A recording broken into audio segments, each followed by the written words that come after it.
معزز خواتین و حضرات، مشہور شخص سعید بن مسیب کی لڑکی انتہائی حسین و جمیل اور تعلیم یافتہ تھی۔ خلیفہ عبد المالک اس کو اپنی بہو بنانا چاہتا تھا۔ اس نے اپنے ولی عہد کے ساتھ اس کی نسبت کا پیغام بھیجا۔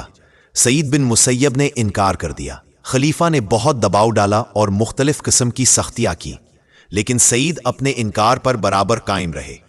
اور چند دنوں کے بعد قریش کے ایک نہایت معمولی آدمی ابو دوحہ کے ساتھ اس کی شادی کا انوکھا فیصلہ کیا۔ نہایت معمولی آدمی ابو دوحہ سعید کے ادنا شاگرد بھی تھے۔ اس شادی کے بارے میں خود ابو دوحہ کہتے ہیں کہ میں سعید کے پاس پابندی سے جا کر بیٹھا کرتا تھا۔ ایک مرتبہ چند دنوں کی غیر حاضری کے بعد جانے کا اتفاق ہوا۔ سعید نے پوچھا، اتنے دنوں تک کہاں غائب رہے؟ میری بیوی کا انتقال ہو گیا تھا، اس لیے حاضر نہ ہو سکا۔ اس پر سعید نے فرمایا، خبر کیوں نہیں دی؟ میں بھی کفن دفن میں شریک ہوتا۔ تھوڑی دیر بعد جب میں اٹھ کر جانے لگا تو سعید نے کہا، کیا تم نے دوسری شادی کا انتظام کیا؟ ابو دوحہ کہنے لگے کہ میں غریب اور لاچار انسان ہوں، 2-4 پیسے کا آدمی ہوں، میرے ساتھ کون شادی کرے گا؟ سعید نے فرمایا، میں انتظام کروں گا، تم تیار رہو۔ میں نے کہا، بہت خوب۔ سعید نے اسی وقت 2-3 درہم پر میرے ساتھ اپنی بیٹی کا نکاح پڑھا دیا۔ جب میں وہاں سے اٹھا تو بہت خوشی سے، میری یہ سمجھ میں نہ آتا تھا کہ میرے ساتھ کون شادی کرے گا۔ گھر پہنچ کر رخصتی کے لیے فکر میں پڑ گیا۔ شام کے وقت سعید نے اپنی لڑکی کو اپنے ساتھ چلنے کا حکم دیا۔ پہلے 2 رکعت نماز ادا کی اور 2 رکعت اپنی لڑکی سے پڑھوائیں۔ اس کے بعد اس کو لیے ہوئے میرے گھر پہنچے۔ میں مغرب کے بعد روزہ افطار کرنے جا رہا تھا کہ کسی نے دروازہ کھٹکھٹایا۔ میں نے پوچھا، کون؟ جواب ملا، سعید۔ میں نے سوچا سعید تو اپنے گھر اور مسجد کے علاوہ کہیں آتے جاتے نہیں، یہ سعید کون ہے؟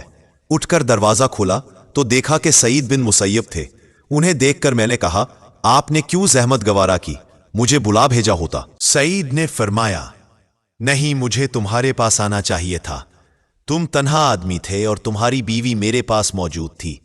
میں نے خیال کیا کہ تنہا رات آپ کیسے بسر کریں گے، اس لیے تمہاری بیوی کو لے کر آیا ہوں۔ سعید کی بیٹی ان کے پیچھے کھڑی ہوئی تھی۔ سعید نے اسے دروازے کے اندر کر کے باہر سے دروازہ بند کر دیا۔ میری بیوی شرم سے گر پڑی۔ میں نے اندر سے دروازہ بند کر لیا۔ اس کے بعد چھت پر چڑھ کر پڑوسیوں میں اعلان کر دیا کہ آج سعید بن مسیب نے اپنی لڑکی کا نکاح میرے ساتھ کر دیا ہے اور اسے میرے گھر پہنچا گئے ہے۔ میری ماں نے دستور کے مطابق 3 دن تک اس کو بنایا سنوارا۔ بند سنوارنے کے بعد میں نے اس کو دیکھا تو وہ نہایت ہی حسین، کتاب اللہ کی حافظہ، سنت رسول کی عالمہ اور حقوق شوہر کی واقف کار عورت تھی۔ مشہور تابعی سعید بن مسیب کی لڑکی کی شادی کا یہ واقعہ نہایت ہی سبق آموز ہے اور اسلامی تاریخ میں ایثار، ہمدردی، غربت پسندی اور سادگی کی شاندار مثال ہے۔ اس واقعے سے یہ عبرت اور سبق ملتا ہے کہ ایک پڑھی لکھی، حسین و جمیل لڑکی جو ایک جلیل القدر تابعی کی بچی تھی، شہر میں اس کے علم، حسن و جمال اور سیرت و کردار کے چرچے تھے۔ اسے اچھے سے اچھا رشتہ مل سکتا تھا، لیکن لڑکی کے باپ نے لڑکی کو ایسی تعلیم دی تھی کہ حکومت وقت کے ولی عہد کی ملکہ بننے کی بجائے اس نے ایک غریب طالب علم کی بیوی بننے کو ہنسی خوشی منظور کیا اور دنیا پر آخرت کو ترجیح دینے کی شاندار مثال قائم کی۔ باپ نے بچی کو پوچھے بغیر رشتہ طے کر دیا تھا اور بچی نے باپ کے فیصلے کو سنتے ہی سر تسلیم خم کر دیا۔ اپنے علم و عمل اور باپ کی علمی حیثیت و خاندان کی عزت کو 4 چاند لگا دیے۔ دنیا ایسی مثالی خاتون کو ہمیشہ یاد رکھے گی، عقیدت اور عزت اور احترام سے اسے دیکھتی رہے گی۔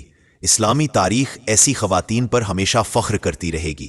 سامعین کرام، سٹوری پسند آئی ہے تو اسے لائک اور شیئر کریں۔ میرے چینل پر نئے ہیں تو چینل کو سبسکرائب کر کے ساتھ موجود بیل آئیکن کو بھی دبا دیں تاکہ ہر نئی آنے والی ویڈیوز کا نوٹیفیکیشن آپ کو بر وقت موصول ہو سکے۔